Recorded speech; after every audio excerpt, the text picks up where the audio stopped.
আজ 27শে নভেম্বর 2026 যশোরের শার্শা উপজেলার উলাশীতে এক উৎসবমুখর পরিবেশ। দীর্ঘ প্রতীক্ষার পর বাংলাদেশ জাতীয়তাবাদী দলের বিএনপির ভারপ্রাপ্ত চেয়ারম্যান তারেক রহমান এখানে আসছেন। ওনাকে স্বাগত জানাতে রাস্তার দুই পাশে জনতার ঢল নেমেছিল। নেতাকর্মীদের পাশাপাশি প্রশাসনিক কর্মকর্তারাও ছিলেন। তারেক রহমান প্রথমে উলাশী খালের পূর্ণ খনন কার্যক্রমের উদ্বোধন করবেন। এরপর তিনি একটি চারাগাছ রোপণ করবেন এবং সমাপনী বক্তব্য দিবেন। এলাকা ভিত্তিক ও উন্নয়ন জনকল্যাণের কথা বলবেন। এরপর তিনি এখান থেকে চলে যাবেন। জনসমুদ্রে জেগেছে ঢেউ, উলাশীর রাজপথে মানুষের মেলা। তারেক রহমান আসছেন আজ, উন্নয়ন আর প্রাণের খেলা। খাল খননে সোনার বাংলাদেশ, বৃক্ষরোপণে সবুজের টান। সমাপনী ভাষণে জেগেছে আশা, জনতার ভালোবাসায় মুগ্ধ প্রাণ।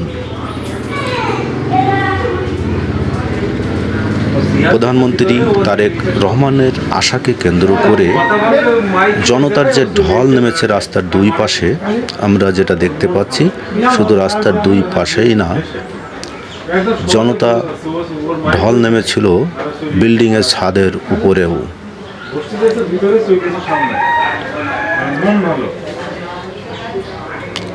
বিভিন্ন বিল্ডিংয়ের ছাদে অনেককে দেখা যায় তারেক রহমানকে এক নজর দেখার জন্য তারা অপেক্ষায় আছে। যাই হোক, আর কিছুক্ষণের মধ্যে তারেক রহমান উলাশী প্রবেশ করবেন। তারই ধারাবাহিকতায় রোড ক্লিয়ারেন্স করছেন প্রশাসনিক কর্মকর্তা সহ নেতাকর্মীরা। এই যে দেখতে পাচ্ছেন ছাদের উপরে অনেক মানুষ, কম বেশি তারাও এক নজর দেখার জন্য অপেক্ষায় আছে।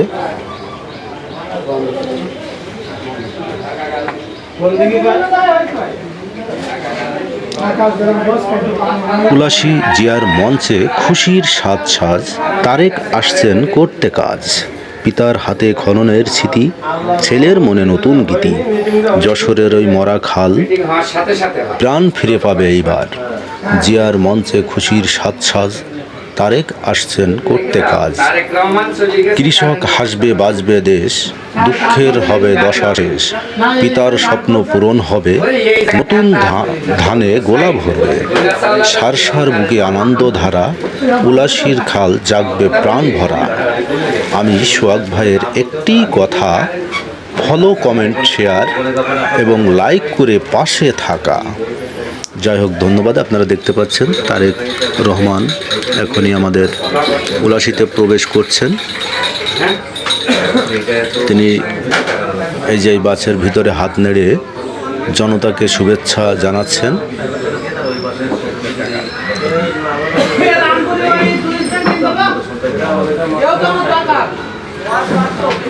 এবং জনগণ তাকে এক নজর দেখার জন্য অপেক্ষায় আছে। তিনি এখান থেকে নেমে তিনি এবার জিয়ার মঞ্চে প্রবেশ করছেন এবং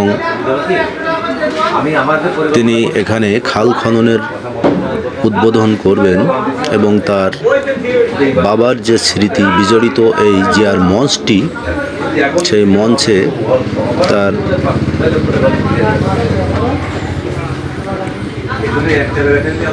দোয়া চলছে। দোয়া অনুষ্ঠান শেষে তিনি খাল খননে যাবেন।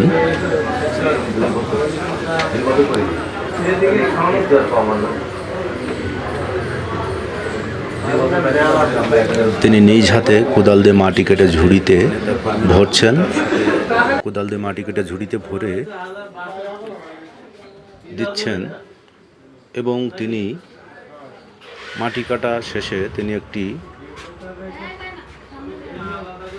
অর্জুন গাছের চারা রোপণ করছেন।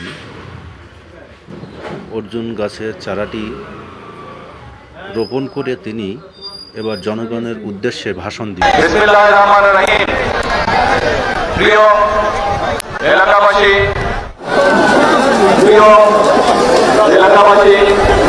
প্রিয় মুরব্বীবর্গ, নেতৃবৃন্দ, কর্মী ভাইয়েরা এবং উপস্থিত মা বোনেরা, আসসালামু আলাইকুম।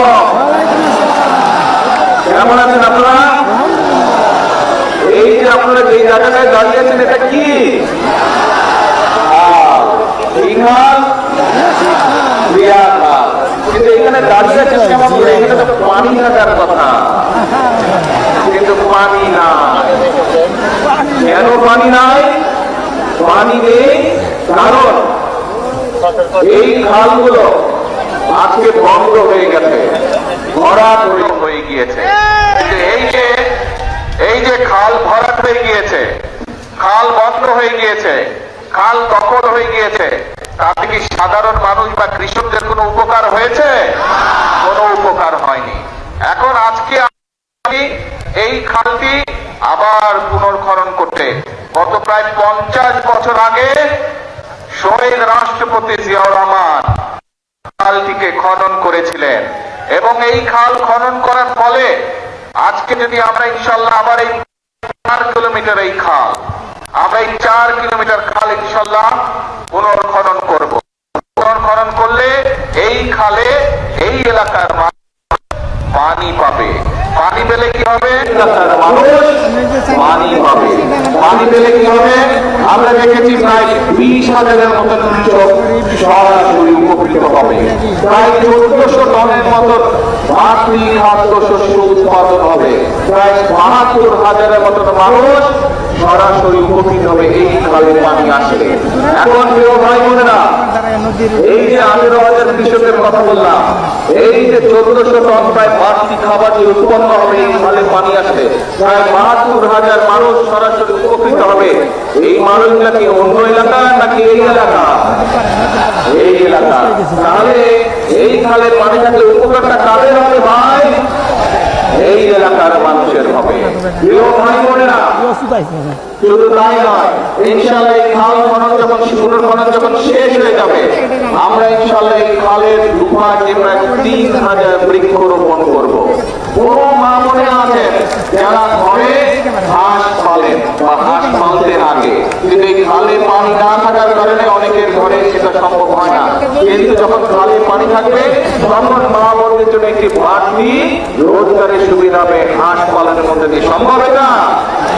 আমরা যদি সকলে মিলে কষ্ট করে, অবশ্যই সম্ভব। আমরা যদি সকলে মিলে পরিশ্রম করে, তাহলে অবশ্যই ভাগ্যের পরিবর্তন করা সম্ভব, তাহলে অবশ্যই দেশের অবস্থার পরিবর্তন করা সম্ভব, তাহলে অবশ্যই দেশের মানুষ ভালো থাকতে পারবে। আমাদের রাজনীতি অর্থাৎ বিএনপির রাজনীতি হচ্ছে সেটি। আপনারা দেখেছেন নিশ্চয়ই, কংগ্রেসের সকলের মনে আছে, এই যে প্রায় 2 মাস 2.5 মাস আগে যে নির্বাচনটি হয়ে গেল, এই নির্বাচনের আগে দিয়ে কিন্তু আমরা দেশের মানুষের কাছে প্রতিশ্রুতি দিয়েছিলাম যে বিএনপি আল্লাহর রহমতে দেশের মানুষের সমর্থন নিয়ে সরকার গঠনে সক্ষম হলে দেশে আমরা রেখে যাওয়া সেই খাল খনন কর্মসূচি শুরু করব, এবং ইনশাআল্লাহ আগামী 5 বছরে আমরা চেষ্টা করব সারা দেশে এই উলসি বা যেটাকে এই এলাকার মানুষ বিরানা হিসাবে চিনে এইরকম প্রায় 20,000 কিলোমিটার খাল আমরা খনন করতে চাই, যাতে করে গ্রামের মানুষ, গ্রামে বসবাসকারী মানুষ, কৃষক হোক, মা বোনরা হোক, এলাকাবাসী হোক, তরুণ সমাজের সদস্যরা, তরুণরা হোক, বিভিন্ন রকম আয় রোজগারের সুবিধা সেখান থেকে করতে পারে। আমরা খাল খনন সেই জন্য করতে চাই। এই খাল খননের ফলে কি হবে? সরাসরি গ্রামে বসবাসকারী মানুষ, বিশেষ করে কৃষক ভাইরা সেই সুবিধা পাবে। শুধু ভাই বোনরা তাই নয়, আমরা নির্বাচনের আগে বলেছিলাম এই যে এখানে বহু মা বোন এখানে অপেক্ষা করছেন, মা বোনেরা এখানে আজকের এই সভায় এসছেন, এই খাল খনন কর্মসূচি অনুষ্ঠানে এসছেন। আমরা বলেছিলাম বাংলাদেশের জনসংখ্যা, এই যে প্রায় 20 কোটি জনসংখ্যা বাংলাদেশের, এর অনেক হচ্ছে নারী। দেশনেত্রী খালেদা জিয়া এই নারীদের জন্য শিক্ষা ব্যবস্থাকে ফ্রি করে দিয়েছেন, ইন্টারমিডিয়েট পর্যন্ত, ডিগ্রি পর্যন্ত ফ্রি করে দিয়ে গিয়েছেন। প্রথমবার করেছেন স্কুল পর্যায়ে, ইন্টারমিডিয়েট পর্যায়ে, দ্বিতীয়বার করেছেন ইন্টারমিডিয়েট পর্যায়ে।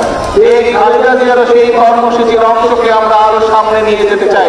এই জন্য আমরা সিদ্ধান্ত গ্রহণ করেছি যে ইনশাআল্লাহ খালেদা জিয়া ইন্টারমিডিয়েট ডিগ্রি পর্যন্ত করে দিয়ে গেছেন, আমরা মেয়েদের শিক্ষা ব্যবস্থা ইনশাআল্লাহ ডিগ্রি পর্যন্ত অর্থাৎ উচ্চতর পর্যন্ত ইনশাআল্লাহ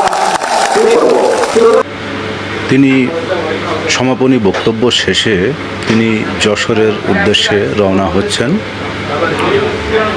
যশোরে তিনি আরও একটি অনুষ্ঠান পরিচালনা করবেন। সেই অনুষ্ঠান শেষে তিনি ফিরে যাবেন ঢাকার উদ্দেশ্যে। যাই হোক, আপনারা দেখতে পাচ্ছেন যে নেতাকর্মীরা তাকে এক নজর দেখার জন্য রাস্তার দুই পাশে অপেক্ষায় আছে এবং তিনি হাত নেড়ে সবাইকে শুভেচ্ছা বিনিময় করলেন এবং তিনি যশোরের উদ্দেশ্যে রওনা দিলেন। উলাশী বাজার থেকে আমি সোহাগ ভাই বরাবরের মতন আপনাদের পাশেই আছি। তবে লাইক, কমেন্ট, শেয়ার করে পাশে থাকার চেষ্টা করবেন এবং নতুন নতুন ভিডিও দেখতে পাবেন। ধন্যবাদ।